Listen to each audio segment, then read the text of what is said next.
Esta conversa foi gravada no Chefs Agency Studio, um espaço multidisciplinar em Belém, disponível para jantares, formações, workshops e eventos.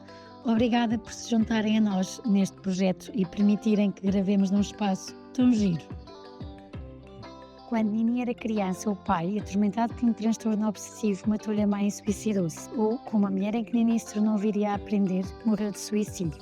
Escrevi este romance inspirado num único acontecimento real da minha vida, a morte dos meus pais. É um romance que mergulha na vida de uma criança que cresce num ambiente preconceituoso e violento e no esforço que faz para compreender e superar ao longo da vida. Este livro pretende sobretudo alertar para as consequências da falta de saúde mental. Está à venda online ou em qualquer livraria. Espero que gostem. Olá a todos, espero que estejam bem. Muito obrigada por estarem desse lado. A convidada que tenho hoje é a Célia, autora, escritora de 7 livros e que hoje vem aqui partilhar algumas coisas da sua vida, momentos, doenças também, que tem vindo também já a partilhar nas suas redes sociais, e foi isso que me fez chamar a atenção e convidá-la, não só enquanto escritora, porque temos a mesma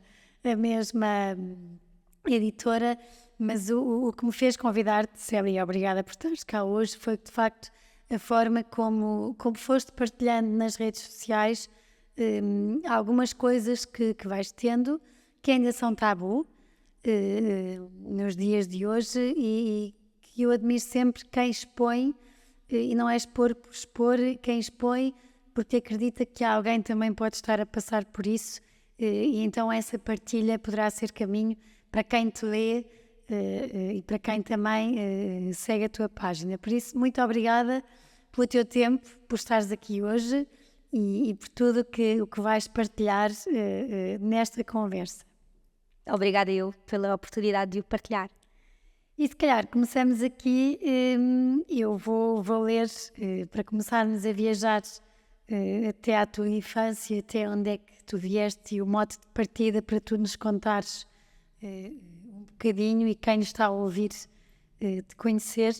Escreveste no teu blog isto: nasci numa casa com um balde a recolher a água da chuva na cozinha, com a porta para as traseiras presa por uma fita a um camarão na parede. Tantas vezes sonhei que essa porta se abria durante a noite, que o mal entrava por ela. Cresci com muita liberdade e o amor incondicional da minha avó. Posto isto, como é que foi? Conta-nos lá como é que foi a tua infância. Vou tentar não me emocionar neste ponto. A minha infância foi uma infância atípica no sentido em que fui criada pelos meus avós paternos, mas também foi uma infância cheia de amor nesse sentido, porque eles eram pessoas, eu queria dizer inspiradoras, mas não era propriamente isso, porque eles eram muito classe trabalhadora, era muito em volta do trabalho e de pagar as contas do dia-a-dia, e não tinham uma cultura de ir de férias, de ler livros, nada disso. Portanto, não sei se é inspiradores que eu posso dizer, mas eram pessoas muito amorosas e muito ternurentas, e que acho que é o amor mais bonito que eu conheci. Foi esse amor durante a minha infância dos meus avós, e as lições principais que eu guardo para a vida são as lições que eles me passavam. Eu lembro-me sempre de uma vez estar a chorar no aniversário porque não tinha dinheiro para o bolo de aniversário, e eu achei muita graça a isso, porque uma vez um amigo meu disse: é por isso que tu ligas tanto a bolos de aniversário. E eu disse: se calhar é. E eu naquele aniversário o meu pai não tinha recebido e não tinha dinheiro para um bolo, e tinha convidado 2 ou 3 colegas para irem lá à casa, e depois veio aquela vergonha, não é? E eu lembro-me de me deitar no chão, toda dramática, a chorar, e do meu avô se sentar ao meu lado e dizer: tu achas que o avô alguma vez teve algum bolo de aniversário ou alguma festa de aniversário? E a partir daí eu pensei: ok, se o meu avô não teve, quem sou eu para estar aqui triste por causa disso? Ou seja, se ele superou, eu também vou superar isto e vou superar o que vier. E então foram assim pequenas lições, portanto houve muito amor do lado dos meus avós e muita disfunção do lado dos meus pais. Portanto foi assim altos e baixos, em que a estabilidade esteve sempre do lado dos avós e depois o resto, as complicações, vieram do lado dos pais. Foste muitas vezes mãe e pai, ou foste mais vezes mãe e pai do que filha? Não, isso eu não diria. Eu acho que há ali uma espécie de um equilíbrio de hierarquia, talvez, entre pais e filhos, não é? Que é suposto o pai tomar conta do filho e depois, para as pessoas mais comuns, chega ali uma idade em que isso se inverte quando os pais começam a precisar dos filhos. E o que aconteceu comigo foi que muito depressa a minha vida e a dos meus pais teve ali uma bifurcação em que eu percebi que não queria seguir por nenhum dos caminhos que eles tinham seguido, a começar pelo facto de abandono escolar, no caso do meu pai, e de impossibilidade de estudar no caso da minha mãe. Ela era quase analfabeta. E depois eu percebi-me, quando comecei a ter assim 18, 20 anos, que eu era mais capaz como cidadã do que eles. E então aí eu comecei a ter uma visão talvez um bocadinho mais condescendente em relação também a eles e a pensar que por algum motivo eles não tinham conseguido ir pelo caminho mais comum. E aí sim, de vez em quando eu sentia a necessidade de tentar dar conselhos mais à minha mãe do que ao meu pai, porque nós não tínhamos muita relação, mas sim, posso ter tomado um bocadinho conta dela, mas ela também não se pendurava muito em mim, ela era assim uma pessoa muito independente. E é fácil, tu dizes, falar assim, a correr que a relação mais de amor foi de avós. Sim. Que marcas é que isso deixa? Tendo pais vivos, mas o amor que sentias mais era o amor dos avós. É assim, é um amor muito complexo, né? Porque por um lado o amor do pai ou da mãe parece que é garantido. Somos filhos, eles têm que gostar de nós ou devem gostar de nós. E os avós, nós acabamos por ser não quero dizer um incómodo também, mas acabamos por ser não é uma distração, mas somos eles têm que nos aceitar, não é? Têm que aceitar desviar-se daquilo também que seria o rumo da sua vida. No caso da minha avó, tinha 50 e poucos anos, quando foi tomar conta de mim, que seria uma vida já bem mais tranquila, e ela aceitou-me, ou seja, eu sempre senti que ela tinha feito uma escolha por amor de tomar conta de mim. E isso mitigava o resto, a falta de amor ou de interesse que eu às vezes sentia por parte, nomeadamente, da minha mãe em estar comigo. Ou seja, eu sentia que houve um acidente que foi a minha mãe não sentir aquilo que é muito comum as mães sentirem pelos filhos, mas também tinha o lado inverso da moeda, que era a minha avó ser muito mais avó do que a maioria das avós eram. Por isso eu acho que amor não me faltou, acho que nunca me faltou. E tinha a questão da finitude. Eu tinha muito medo, porque tinha noção que estava a ser criada por pessoas que eram mais velhas, e tinha muito medo que eles morressem e que eu ficasse desamparada. Isso eu lembro-me de ser ali uma altura que me perseguiu muito. De eu pensar, meu Deus, se eles morrem, para onde é que eu vou e o que é que será de mim? E em relação aqui desse amor, e mesmo isso que tu dizes, que é um amor de uma avó que te escolhe ter e que escolhe cuidar de ti. Ter esse trabalho, não é? Numa altura que se calhar já ia descansar. Eu também fui educada pelos meus avós. Mas ainda assim, onde eu queria tocar era, imagina, naquela dimensão do amor que os filhos, quando têm pais vivos, em, como tu dizes bem, se calhar o amor não é correspondido, quase que fica aquele sentimento do eu sou filha, a maior parte dos pais adoram e querem estar com os filhos, quase aquele sintoma do abandono. Sim. E esse sentimento é dos mais duros de gerir. Uma pessoa que porque te dou valor, não? É dos mais duros de gerir, porque não depende de nós, mas foi-nos feito a nós, não é? Porque alguém quase que delegou, no teu caso, noutra pessoa, este amor de mãe. Nós não temos culpa do que os outros fazem, mas isso Claro. tem um efeito em nós.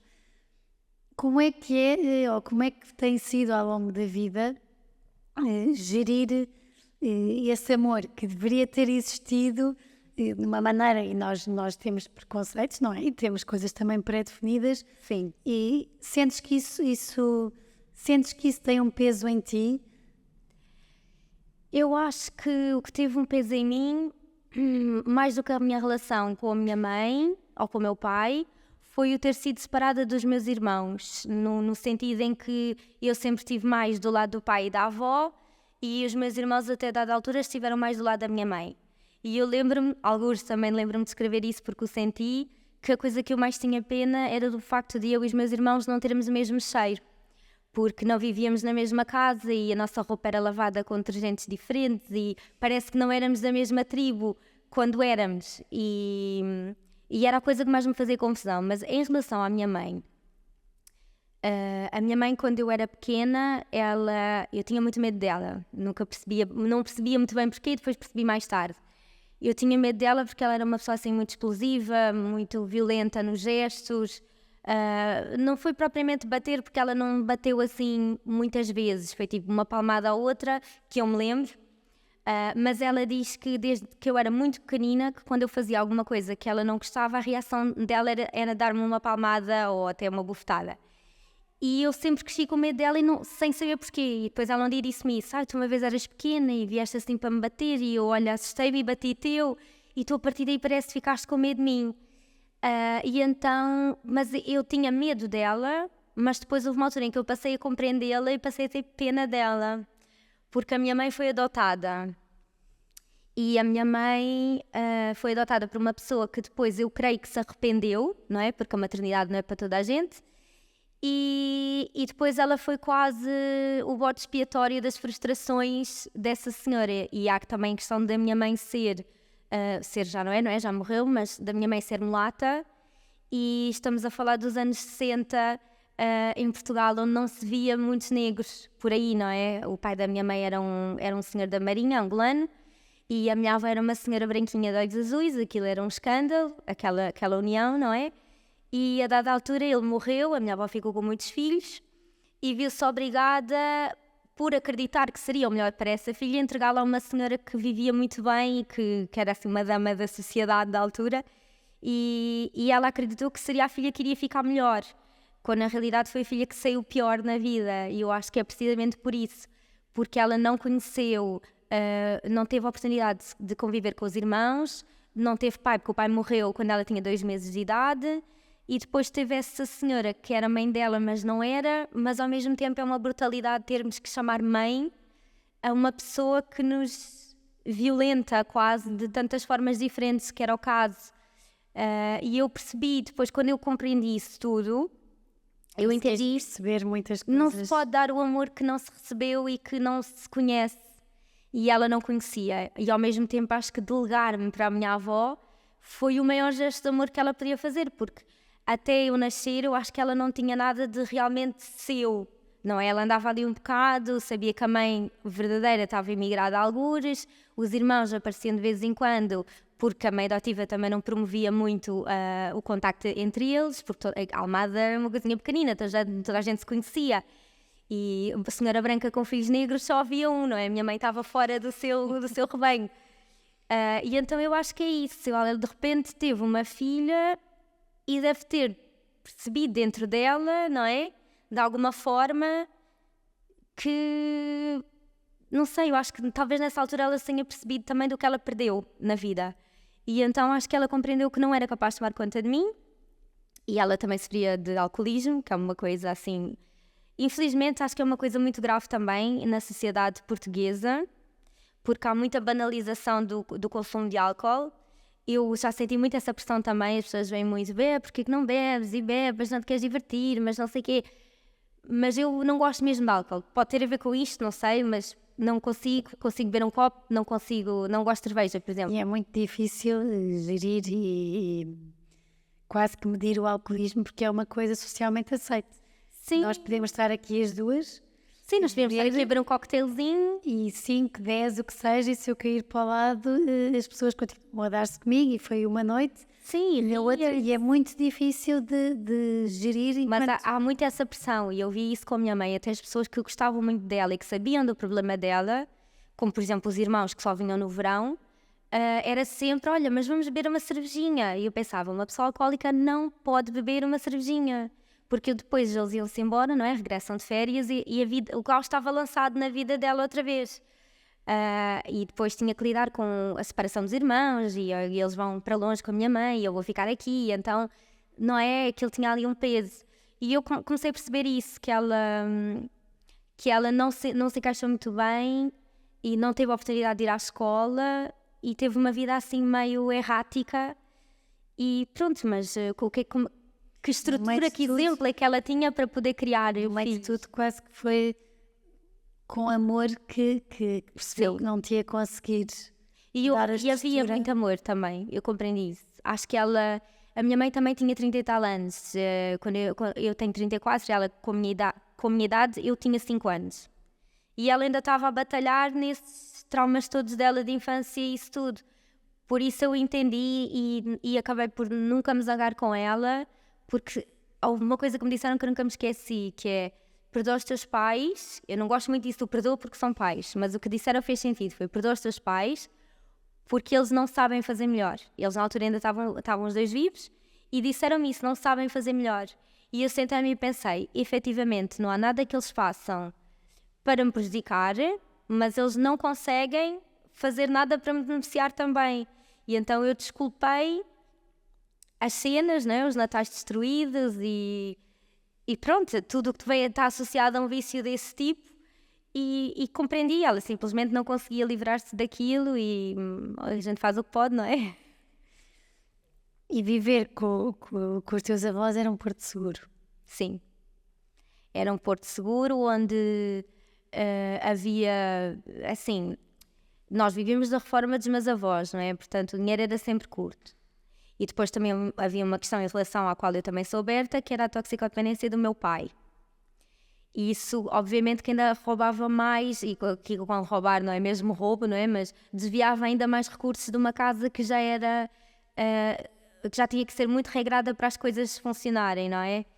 E então eu cresci um bocadinho debaixo desse discurso da minha avó e do meu avô, porque também tinham muita vergonha que soubesse, porque a culpa é deles, eles é que criaram o filho, cometeram algum erro que o levou ao caminho da toxicodependência.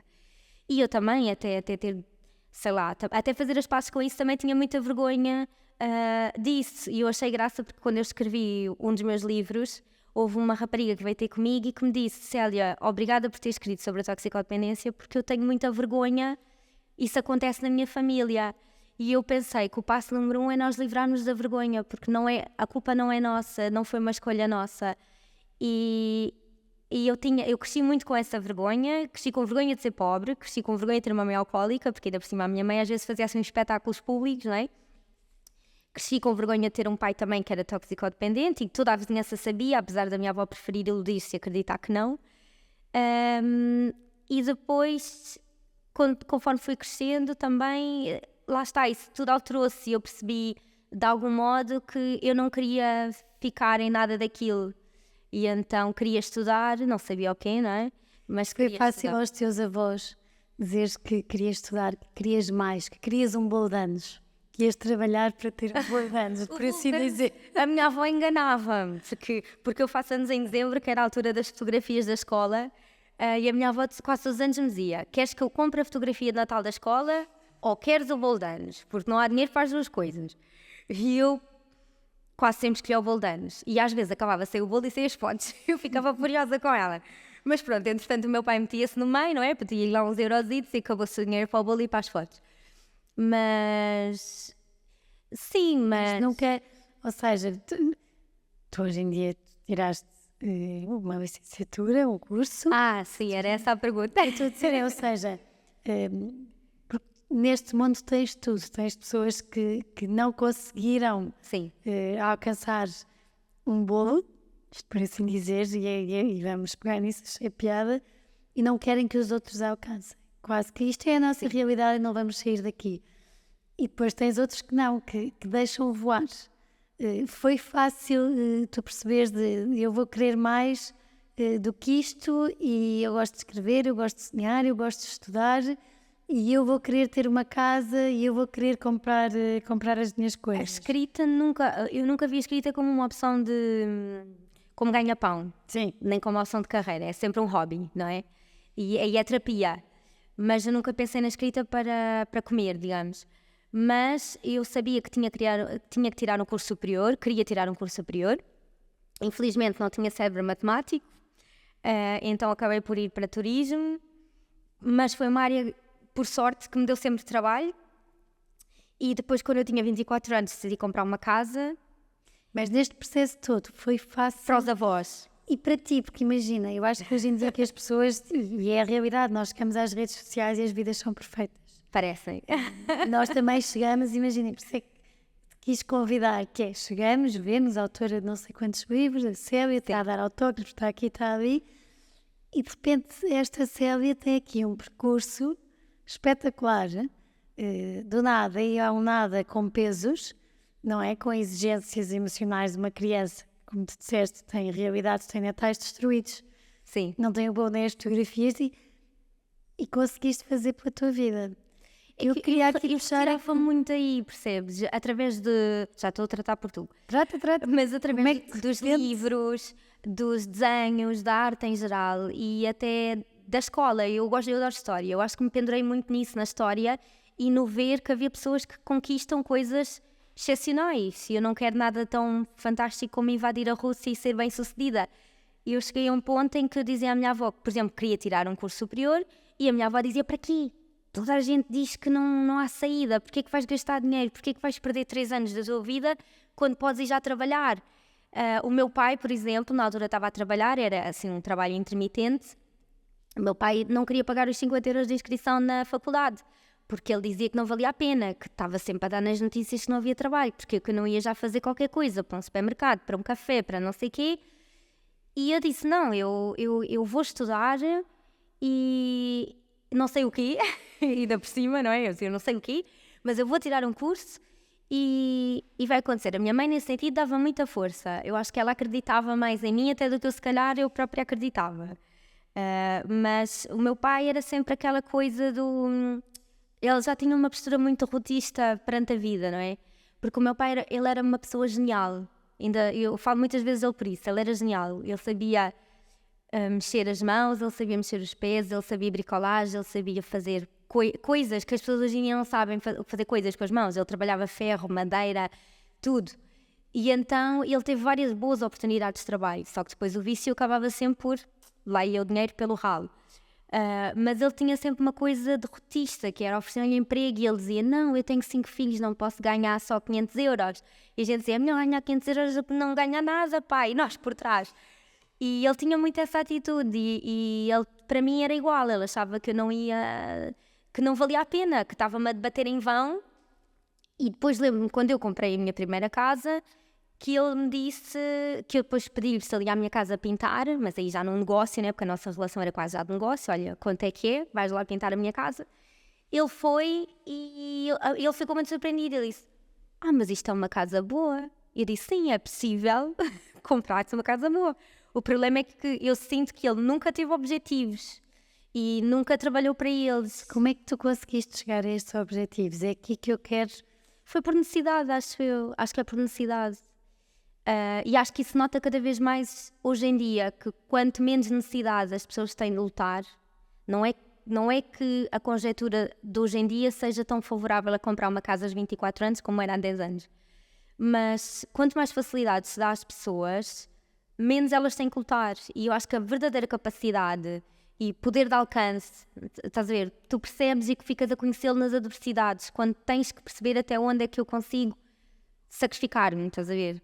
Porque nessa Estudavas e trabalhavas ao mesmo tempo? Não, isso não chegou a acontecer porque eu tinha direito à bolsa, não é? Vivia com os meus avós, obrigada Sócrates, na altura. É a única coisa que eu lhe tenho a agradecer. Mas eu vivia com os meus avós, eu tinha direito à bolsa e também eu estudava no Estoril. Então, eu tinha 2 horas de viagem para lá e as minhas aulas acabavam às 8 e eu chegava a casa às 10. E tinha que ser tudo a correr, porque se eu perdesse um comboio, meu Deus, já não sabia que horas é que chegava. E então nunca deu para trabalhar e estudar. Mas no ano entre a universidade e o fim do 12º, enquanto eu andei a pensar que curso é que eu queria tirar, aí sim, eu trabalhei num call center, que eu chamo um bunker até hoje, que nós entramos de noite e saímos de noite e não há uma janela, não há nada. E trabalhei lá, mas precisamente toda a gente dizia, agora vais ter dinheiro, não vais querer estudar. E eu disse, não, agora que eu já vi o que 500 euros custa a ganhar... O que é se não estudar? O que é que me resta se não estudar, exatamente. Foi por aí, foi sempre necessidade empurrada por isto eu não quero. Eu não sei bem o que é que quero, mas isto eu não quero. Foi sempre assim. E com a tua casa, qual é a sensação de teres um espaço teu? Olha, foi muito bom porque para já eu acho que fica muito atordoada. Porque toda a vida lá está. Por exemplo, a minha avó tinha uma casinha alugada.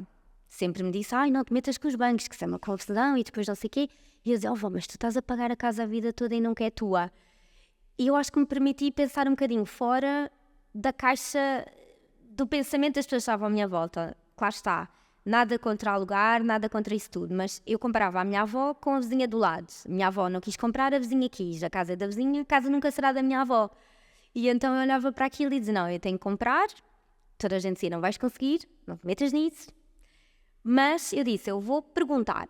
E então começava com este salário miserável de 600 euros, era 660 euros, eu consigo comprar uma casa?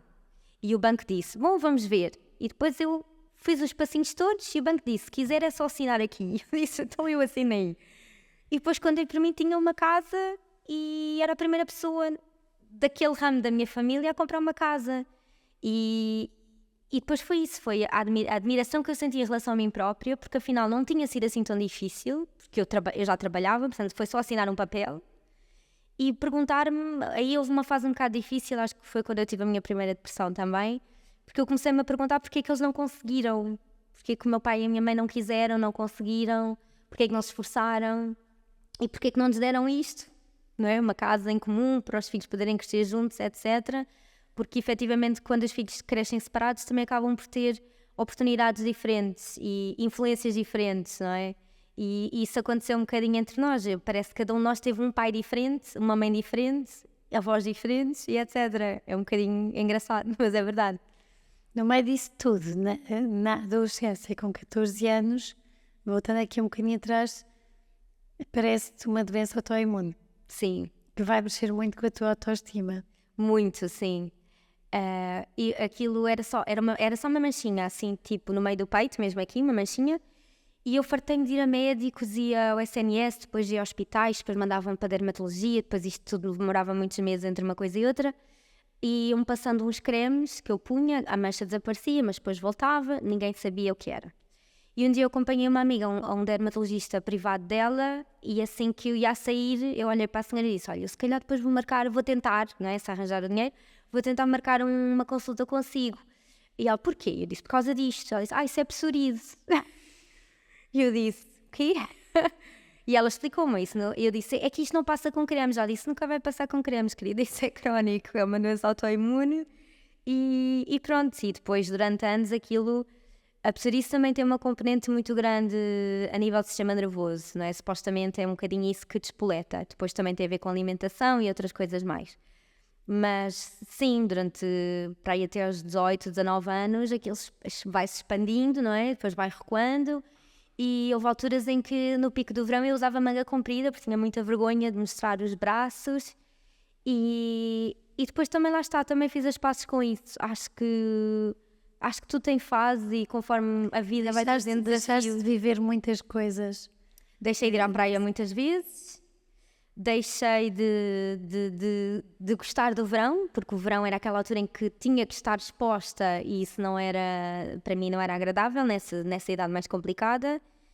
E depois era aquela coisa, aquele peso do ser para sempre, não é? Ter 14 anos e achar, se eu estou nova, isto agora foi para o braço, depois foi para as costas e se isto me vai para a cara, não é?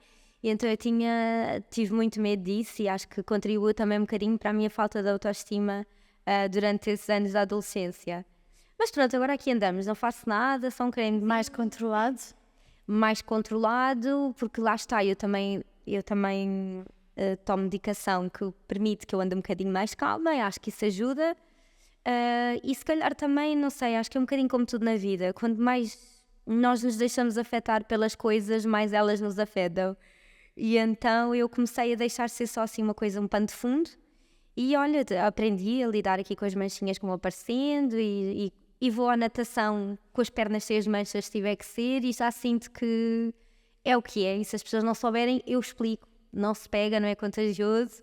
Portanto, deixem-me fazer a minha natação e fiquem descansados. E esses remédios que disseste agora que tomavas que controlam mais a ansiedade, é porquê? É por causa dessa depressão que eu tive nessa altura, aos 24, 25 anos mais ou menos.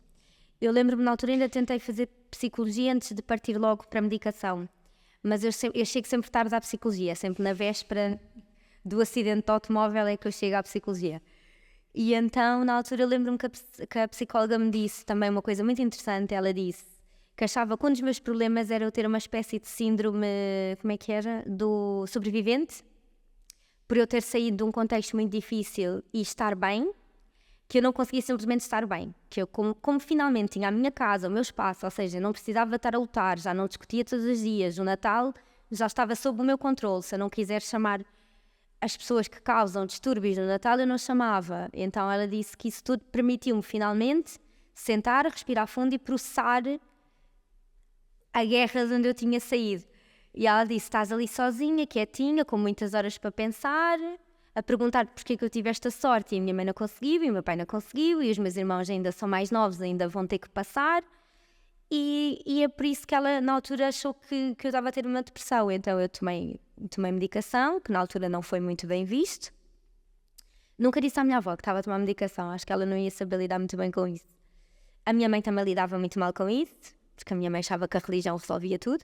Eu tinha que ir rezar em vez de tomar medicação. E os meus amigos também eram muito novos, não é? 25, 26 anos. E apesar de serem novos, eu acho que nunca se falou tanto de saúde mental como agora. E eles achavam que eu estava de algum modo quase como que a marcar-me para a vida ao tomar aquele tipo de medicação, que eu estava a prejudicar-me em vez de estar a ajudar-me. E que se calhar conseguias sozinha. Com bons pensamentos, vê a casa que tu tens, tu estás feliz, tens um bom trabalho, essas conversas todas que na altura, naquele momento, só serve para nos deitar ainda mais para baixo, não é? Porque a gente pensa, calma, então se eu estou nesta maravilha, não consigo sentir-me bem, quando é que eu me vou sentir bem, não é? Mas nessas coisas eu sempre pensei pela minha cabeça também. Eu sempre disse, eu é que sei de mim, eu é que sei como é que eu me sinto, eu vou tomar os medicamentos, e eu sempre fiz tudo o que fosse necessário para me ajudar. Eu acho que não, eu sinto que não tenho assim muitas tendências autodestrutivas, que por acaso é uma coisa que tem a ver também com a minha outra patologia, não é? Que é o déficit de atenção, que supostamente é suposto termos umas atitudes assim mais impulsivas e às vezes até pôr-nos em risco e isso tudo, mas não, eu acho que tenho assim muita autopreservação e não me dá assim para coisas muito malucas. E o déficit de atenção, como é que percebeste que era déficit de atenção? O déficit de atenção foi diagnosticado há 2 meses, portanto muito recentemente, e toda a minha vida eu tive o rótulo de cabeça no ar, cabeça na lua, cabeça dá xoxo, só não perde a cabeça por isto. Eu perdi tudo na minha vida, eu perdi carteira, cartões. Olha, no ano da JMJ eu consegui perder a minha carta verde, o cartão de cidadão e a carta de condução, os 3 juntos. E eu pensava, estão milhares de pessoas a passar à minha porta todos os dias. Isto pode ir parar a qualquer sítio do mundo, podem copiar a minha identidade, o que for. Mas lá está, foram sempre coisas muito recorrentes. A minha vida sempre foi sair de casa, descer as escadas, voltar a casa. Esqueci-me disto. Voltar a descer, esqueci-me daquilo. Marcar voos para dias errados, horas erradas. Chegar atrasada a coisas importantes. Perder objetos, não saber onde pus objetos. Passar a noite em claro e o dia a dormir. E isso também sempre foi um dos temas das minhas consultas de psicologia. Só que eu acho que os profissionais sempre acharam que eu tinha tantos motivos para ser, em certa medida, disfuncional, que nunca pensaram que pudesse haver ainda outra coisa por trás. E quando uma amiga minha que trabalha com crianças, que é educadora de infância, me disse eu acho que tu podes ter PHDA, não é? Perturbação de hiperatividade e déficit de atenção, devias ir ver disso. Claro que o primeiro site onde eu entro batia tudo certo. E o psiquiatra onde eu fui depois para ter o diagnóstico, ele também disse que era muito de caras. E lá está, o diagnóstico ajuda imenso. O diagnóstico, Saber o que é que se pode fazer, o que é que tens. as ajudas disponíveis. Não sou obrigada a tomar medicação, mas se quiser posso tomar medicação. E Tu escreveste acho que não foi no blog, foi no Instagram, que é bom saberes e estar diagnosticado, mas que há alturas em que perguntas-te a ti próprio: isto sou eu ou é a doença? Isto sou eu que me esqueci ou não? Ou sou eu porque tenho... o que é esse olha, primeiro limbo? é recente, não é? São só 2 meses e isto acaba por agora, neste momento, há assim muitas das minhas conversas. Mas eu comecei por pensar, eu sempre ouvi coisas do género. Eu lembro-me de ouvir isto desde que era pequena. Se não existisse, tinhas que ser inventada. E isso sempre me deu a impressão que eu fazia as coisas de uma maneira um bocadinho diferente dos outros. E eu sempre achei que era só a minha personalidade. E que eu até dizia a um amigo meu, que ele dizia que não, a minha irmã, por exemplo, diz muitas vezes: não tenho paciência para a tua existência aluada. Era uma frase que ela usava muito. E a minha existência aluada era eu ir ao supermercado, sem telemóvel, sem carteira, sem chave do carro, e depois pedir a pessoas aleatórias: importa-se que eu ligue a uma pessoa para me vir buscar ou para me chamar um Uber. Estava sempre no meio destes filmes. E já não sei o que estava a dizer, né? Porque tenho déficit de atenção, mas... Não, isto para dizer o limbo em que... onde é que sou eu e onde é que... Exatamente. E onde é que é a doença? E eu dizia, ou outras pessoas diziam: mas isto é o meu charme. Porque eu não faço por mal, eu não me esqueço dos compromissos por mal, eu não me engano por mal. Só que eu comecei a perceber que isso é, neste momento da minha vida, em que eu estou a trabalhar muito, além de estar a ter um impacto negativo na minha saúde, estava a ter um impacto muito negativo nas minhas relações com os outros. Porque os meus amigos, que são amigos há muitos anos, começaram a sentir que não é que estão descartados, porque no fundo eles conhecem, mas que tudo na minha vida era mais importante do que eles. Eu não conseguia abrir espaço para estar com eles. Eu chegava a marcar coisas com eles e adormecer, porque no aborrecimento o meu déficit de atenção dá-me para não fazer nada, e então, 20 minutos ainda é muito tempo, não tenho nada para fazer, vou-me deitar. E depois eles ligam e onde é que está a Célia, não é? Então parece que havia muito descaso em relação aos outros, e também havia o facto da rotina ser muito nociva em termos de trabalho, que eu trabalhava até às 6 da manhã e depois dormia muito durante o dia.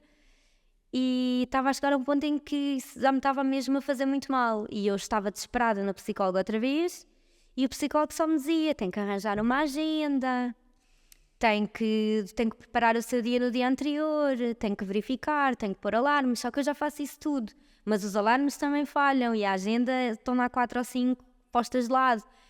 E eu de repente agora pensei: mas quem sou eu afinal? Se eu não sou esquecida, porque era a minha personalidade, é uma pessoa esquecida, criativa, também tem a ver com déficit de atenção, ou há muitas pessoas que têm déficit de atenção que estão associadas a tarefas mais criativas, não é?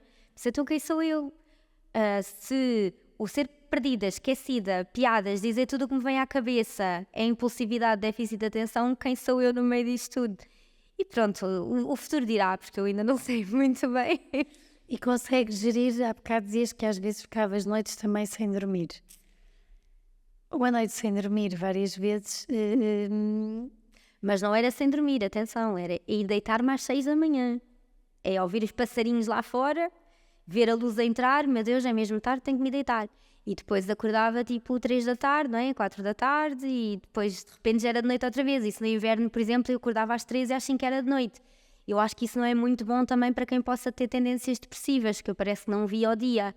Mas eu neste momento também estou convencida que a minha depressão é do déficit de atenção e não do resto, porque eu acho que estou relativamente bem resolvida com o resto.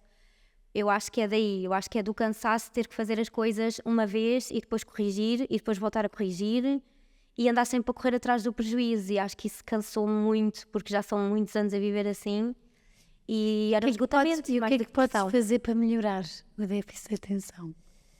Olha, eu optei pela opção da medicação. E o que eu noto é que, efetivamente, durante o período em que a medicação está a funcionar, eu estou concentrada no meu trabalho.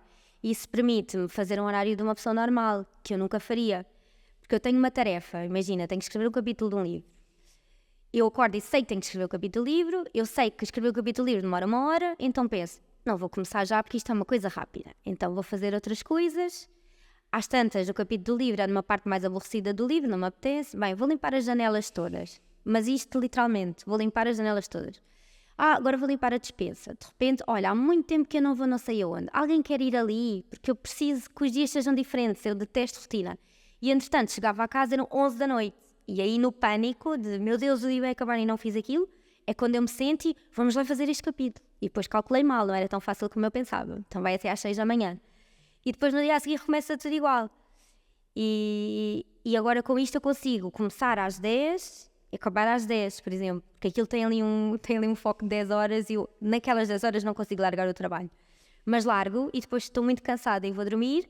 E isso parece-me que já me permite ter refeições em família, já me permite estar um bocadinho mais livre à noite. E depois há outras coisas nas quais ainda terei que trabalhar, que é saber relaxar, sentar-me a ver um filme. Não consegues? Não. E estou sempre a arranjar coisas novas para fazer. Mas, e lá está, isso, aí eu acredito que essa parte já pode ser trabalhada com a psicologia, aí já pode ser trabalhado com estratégias, mas acho que a medicação, para mim, pelo menos, é uma bengala essencial. E obviamente que eu não vou abdicar disso quando é um recurso que está à minha disposição, que não está à disposição de toda a gente, porque não é nada barato também, a medicação para isto. E pronto, e permite-me trabalhar.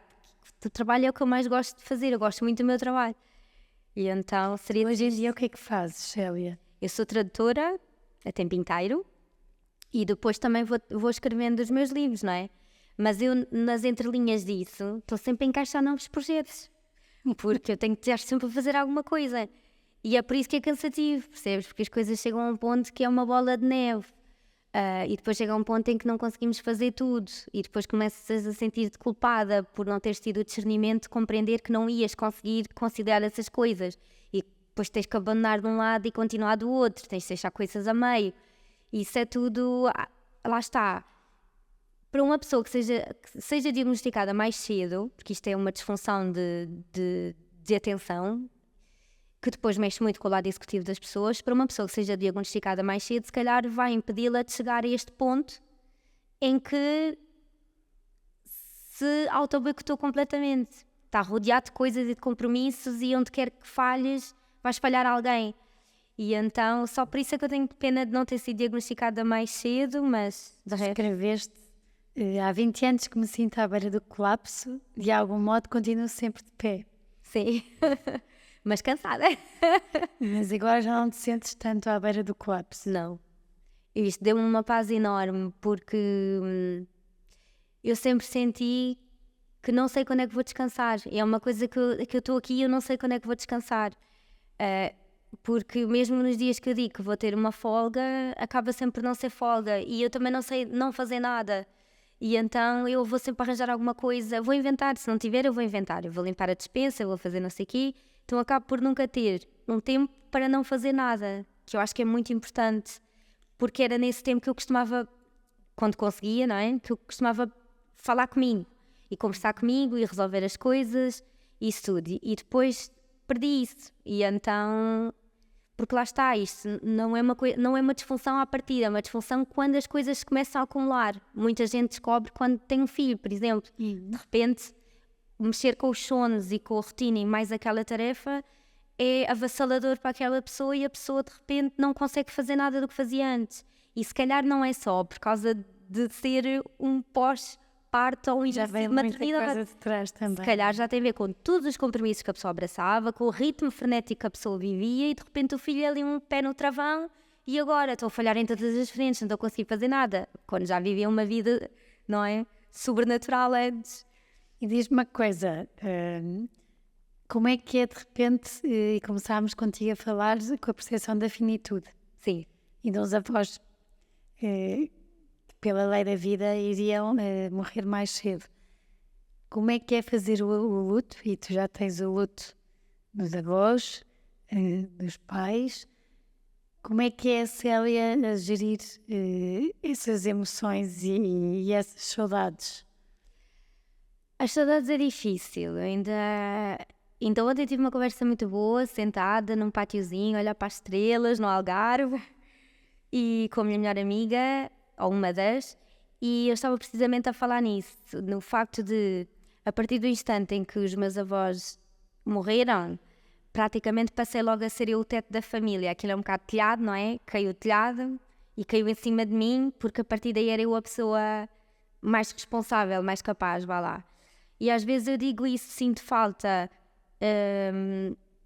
sinto um bocadinho de falta às vezes que tomem conta de mim, ou sinto falta de alguém que me critique, mas por amor, que me diga, não faças isso, estás maluca, mas que eu saiba que é a pessoa a cuidar, sabes? E às vezes sinto isso e tenho pena tenho muita pena de que os meus avós não tenham, sobretudo os meus avós, porque era com quem eu tinha uma relação melhor, não pudessem ter vivido um bocadinho disto que eu estou a viver agora, que eu acho que estou numa fase muito boa da minha vida e gostava muito de os poder pôr no carro e levá-los a passear. E agora comprei uma casa no campo, adorava ter a minha avó lá comigo, só sentadinha, quietinha, a descansar. E ainda eram vivos quando chegou a altura em que tu lhes podias comprar um bolo de anos? Sim, e comprei-lhes muitos bolos de anos. Os últimos, pelo menos. O meu avô todos os anos dizia que era o último ano que ele ia vir. Todos os anos ele dizia, mas aquele senhor tinha, que era super magrinho, tinha pai 40 quilos, baixinho, eu devo ser a ele, magricelas, com meio pulmão. Todos os anos aquele senhor dizia, é o meu último ano. E viveu 12 anos nisto. E nós, todos os anos, toma lá um bolo que vai ser o último. E foi até ao fim. Mas perceberam que a tua vida ia ser diferente? Eu ou eles? Eles? Quando eles partissem. Não, perceberam Se antes eles chegaram de a perceber que eu ia ter uma perceberam vida que a tua vida um ia bocadinho ser mais diferente. descansada. Perceberam. A minha avó viu-me a comprar essa primeira casa. Ela teve cancro, não é? Ela descobriu logo o cancro pouco tempo depois de eu ter essa casa. Mas nos primeiros tempos ela ainda ia lá muito à minha casa e punha-se a limpar as janelas e aquelas coisas dos avós, não é? E era muito giro porque ela sempre disse que eu ia viver numa pocilga, não é? Porque ela em casa fazia-me tudo e de repente a minha casa estava limpa e eu sentia aquela coisinha mazinha de dizer, veja, afinal não precisava de ti para nada, eu sempre soube fazer tudo. Mas cheia de orgulho. Cheia de orgulho. Cheia de orgulho e era outro tipo de relação, percebes? Já não era dependente dela, já era uma pessoa independente que podia partilhar coisas com ela, só que nós tivemos muito, muito pouco tempo para isso, porque eu comprei casa em 2015, 14 para 15 acho eu, e a minha avó morreu no final de morreu em abril de 2016, então foi tipo 1 ano e meio, mais ou menos. E com as saudades daquilo que não foi. Vivido. Sim, tenho muita pena disso. E o meu avô adorava passear, também tenho pena por isso, mas uma vez consegui, não tinha carro, consegui pedir um carro emprestado e levá-lo ao bairro da Ajuda, que é onde ele cresceu, que ele queria muito ver a Ajuda. Levámo-lo, e os meus irmãos, levámo-lo depois aos pastéis de Belém e ele disse, epá, isto era uma barraquinha de pastéis, agora está esta gente toda veio da onde está aqui. E foi muito giro porque o meu avô era das pessoas que tinham a relação mais emocional com sítios. Ele falava de Lisboa com um amor enorme, falava do bairro dele com um amor enorme e eu quis muito levá-lo lá e gostei muito de poder fazer isso por ele. A minha avó era um bocadinho mais difícil porque ela era aquela típica senhora que gostava de estar em casa, porque a casa precisava dela a todos os minutos, mas ainda consegui levá-la uma vez a almoçar a um chinês e ela gostou muito do chinês. E eu pensei, agora há todo o resto da cultura internacional para conhecer, mas já não houve tempo, lá está. E tive pena por isso, porque gostava que ela tivesse gozado um bocadinho mais da vida, que merecia e teria tido condições para isso se o meu pai e o irmão, que estavam os dois na mesma situação, não tivessem prejudicado esses anos que deveriam ter sido os anos dourados deles, não é? Mas pronto. Que é quase a acabar. E porque gostei muito de ler isto.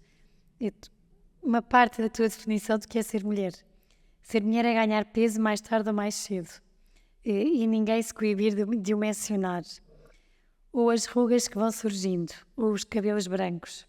Vão sugerir-nos cremes e cabeleireiros e tintas e soluções para esconder a frialdade que vai engolindo a mulher que envelhece naturalmente.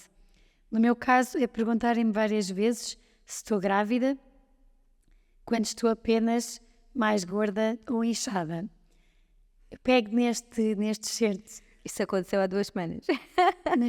Para te perguntar, achas que as mulheres têm a vida ainda muito mais dificultada na sociedade, no meio...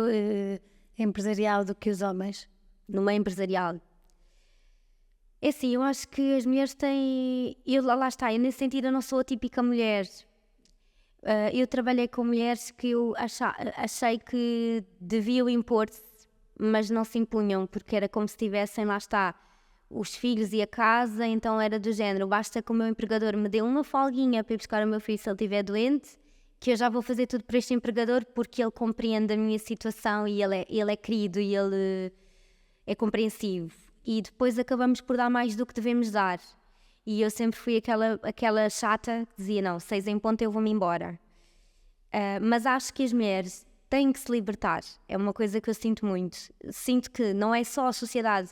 A sociedade tenta oprimir-nos e acho que vai sempre tentar oprimir-nos no sentido em que nós somos talvez mais suscetíveis, por exemplo, a ceder a marketing ou a publicidade do que os homens, porque se calhar também sempre tivemos muito incutida em nós a ideia que temos que nos cuidar. E o homem cuidar-se é ter a barba feita e pôr um desodorizante, não é? E a mulher cuidar-se é toda uma indústria por trás que eu acho que oprime a mulher. Estavas a dizer isto do gorda, porque e disseste que isso aconteceu esta semana, às 2 semanas. Sim. Foi no chinês. Disseram-me, então quando é que nasce o menino? E eu disse, caramba, não posso comer um hambúrguer que venha mal com essa conversa. Eu faço questão de pôr a pessoa no lugar dela com uma piada. Porque é uma coisa que eu também percebo muito. Há muitas mulheres que têm problemas em engravidar, há muitas mulheres que não querem ter filhos e há essas lições que estão constantemente a obrigar-nos a justificar-nos. E às vezes nós justificamos assim meio cabisbaixas, não é? E eu justifico-me de cabeça alta e eu digo, não, fui comer ali, olha, estava fantástico, não é um filho, é mesmo... E depois tu já estás na idade e não sei o quê, eu digo, eu não sei o que é que eu quero fazer, mas eu percebo que haja pessoas que não queiram ter essa abertura e dar só trabalho, porque nós não temos que nos justificar perante ninguém, mas eu faço questão de dizer à pessoa, repare que pode estar a perguntar isso a uma pessoa que não pode ter filhos. E eu digo, olha, eu nem sei se posso ou não, mas... Pronto, olha, podia ter ficado aqui a chorar, já vi, vizinha. Eu digo tudo assim na piada, mas às vezes é a ver se as pessoas se interam um bocadinho. Fica. E ninguém gosta. E as pessoas são mazinhas. A minha mãe, quando eu engordava por causa dos antidepressivos, dizia muitas vezes, ih, estás tão gorda. O meu tio dizia-me, estás mesmo gorda também. E por aí fora, e já me perguntaram se vou pintar os cabelos brancos. E perguntam muitas vezes se daqui a uns anos a pessoa quer... Pergunta, estou a falar de amigas, não é? Que eu não sou uma figura pública. Mas se pondera pôr botox, essas coisas todas, eu digo, eu não sei, não faço ideia como é que me vou sentir amanhã, mas eu sinto que sou muito imune àquilo que nos tentam impingir.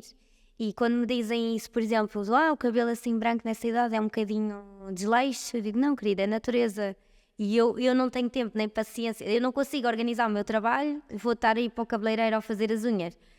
Tem que haver prioridades, não é? Então eu digo, olha, as unhas estão limpas, o cabelo está lavado, já não está mal. E agora, olha, se está branco ou não, isso já é com a natureza.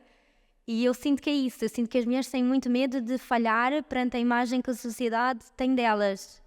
E a mulher já é desleixada se não tiver ali, não é? E então, não, essas coisas eu não me deixo assim levar muito. Portanto... Para acabar, passou a voar as últimas 3 perguntas. Qual é que foi um dos dias mais pesados que tiveste na tua vida? Foi sem dúvida o dia em que a minha avó morreu. Foi o dia em que eu me senti mais desorientada. Desorientada é a mesma palavra. Porque eu ia buscá-la às 8 da manhã para irmos ao hospital. E quando eu liguei para a casa do meu pai, perguntar se ela estava pronta, ele respondeu, a avó já não está cá. Foi o que ele disse. Eu morava a 100 metros dela. E então não compreendi muito bem aquilo e depois demorou a perceber que ela, entretanto, tinha falecido durante a noite e já não estava em casa, estava no hospital. E fui para o hospital e foi mesmo aquela coisa de estar a tremer e aqueles sonhos que nós estamos a correr e não saímos do mesmo sítio. Foi um bocadinho isso, fiquei muito desorientada. Há dias disse isso também à minha melhor amiga que passou por uma coisa parecida, que não consigo imaginar como é que alguém passa por isso. A avó é a avó, mas imagina de um filho, foi o que eu lhe disse, ela imagina um filho, isso acontecer e tu tens de sentar numa agência funerária a dizerem-te, olha, qual é a cor da mantinha que quer. E eu disse, não, aquilo é uma dor horrível, é uma coisa horrível e foi o maior choque que eu tive até hoje. Portanto, acho que essa está respondida. E um dos dias mais leves? Dias mais leves, essa é uma pergunta bonita. Olha, eu vou dar como exemplo o dia do lançamento do meu último livro, porque eu fico sempre muito... Eu não tenho ansiedade social, mas eu sinto muito mal quando estou a incomodar as pessoas. E eu pensei, as pessoas vêm para aqui às 9 da noite por causa do meu livro, e pensei, ou não vêm eu vou ficar triste porque não têm interesse, mas ao mesmo tempo compreendo, ou vêm e eu vou ficar mal porque, coitadas, largaram o jantar a meio e obriguei-as a vir para aqui. E depois estavam lá tantas pessoas, e tão abertas, e tão interessadas, e tão felizes por estarem a partilhar aquele momento comigo, também porque foi na minha cidade e tive lá também parte da minha família, que foi assim um dia que eu fui mesmo às nuvens e pensei, ok, eu estou mesmo no caminho certo, é mesmo isto, e senti-me mesmo muito feliz nesse dia. Bom, a vida tem graça. Tem, muita graça. Vale a pena rir de tudo. Obrigada, Célia, por esta conversa. Obrigada a todos. Acho que é impossível não nos inspirarmos com a Célia, porque é um grande exemplo de quem veio de uma família tão pouco estruturada, não é? Com adições tão complicadas de gerir e tão difíceis de conviver com quem as tem, e que de repente poderia ter tudo para ser mais uma pessoa ali numa casa alugada, sem dinheiro para comprar um bolo nos anos, mas que é espetacular porque fez por ela, decidiu que o caminho dela não ia ser aquele. Pelo caminho não falámos aqui, ainda tomou conta dos irmãos, quando os avós e os pais morreram. Escreve, partilha connosco a sua escrita nos livros, comprem, e ainda tem este sorriso no meio de doenças que vão surgindo e que implicam com o bem-estar físico, emocional, também com a opinião dos outros, quando sofre mais com os efeitos que têm. Temos aqui assim uma grande mulher que vai viver para o Alentejo e que o Alentejo vai ganhar muito em tê-la perto, e é bom ouvir estas histórias de sucesso, Célia, porque eu acho que nós todos também precisamos, e estas novas gerações que têm tudo tão facilitado, E outras a quem dizem que nada é possível, não é? Muita coisa ainda é possível. Ainda é, e precisam de exemplos como tu. Eu acho que precisamos todos de nos lembrarmos de Célias, e quando achamos que alguma coisa é impossível, que não é impossível, e para baixo, tenho a certeza que os teus avós conseguiram partir com o coração cheio e a saberem que a neta ia chegar onde eles não quiseram chegar. Sim. Mas que tu quiseste e que ias conseguir, de certeza, chegar onde te propuseste, com uma casa, com um teto, com contas pagas, que no fim vai ser tua, e eu acho que isso é espetacular. Muito obrigada. Muito, muito obrigada. Um grande beijinho a todos. Ótima semana.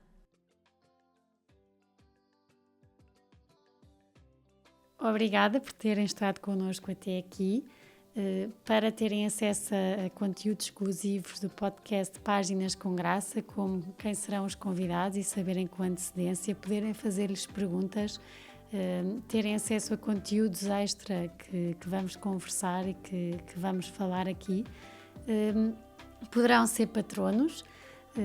A descrição está no perfil, como poderão e como poderão sê-lo, e será sem dúvida uma mais-valia e um grande apoio para este projeto que eu acredito e que acho que os meus convidados também gostam, e que irá contar muitas histórias, e que, claro, que se tiver a vossa ajuda e o vosso apoio, poderemos continuar a conversar mais e a deixar capítulos e livros contados.